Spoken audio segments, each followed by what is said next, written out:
Supreme কোর্টের জ্যেষ্ঠ আইনজীবী জেডাই খান পান্না বলেছেন, বর্তমানে দেশের সব জায়গায় ঘাটতি রয়েছে। তার মতে বাংলাদেশ রাষ্ট্র সঠিকভাবে নয়, বরং উল্টোভাবে চলছে।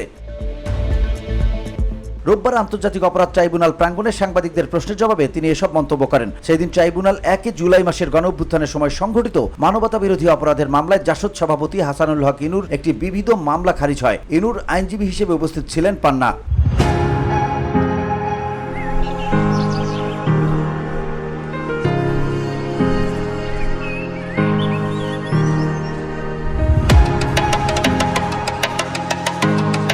ট্রাইব্যুনাল থেকে বেরিয়ে সাংবাদিকের এক প্রশ্নের জবাবে পান্না বলেন, দেশের সব জায়গায় ঘাটতি রয়েছে। এখান থেকে বাসায় নিরাপদে যেতে পারবো কিনা কিংবা ঘুমাতে পারবো কিনা তার নিশ্চয়তা নেই।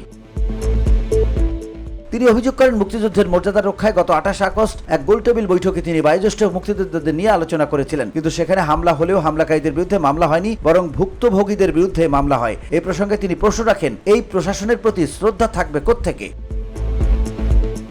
রাষ্ট্রযন্ত্রের কার্যকারিতা প্রসঙ্গে জেডাই খান পান্না বলেন, রাষ্ট্রযন্ত্র সঠিকভাবে চলছে না, উল্টোভাবে চলছে। ক্ষমতাসীনরা টিকে থাকার জন্য রাষ্ট্রকে ব্যবহার করে, এটা শুধু বাংলাদেশে নয়, সারা পৃথিবীতেই দেখা যায়।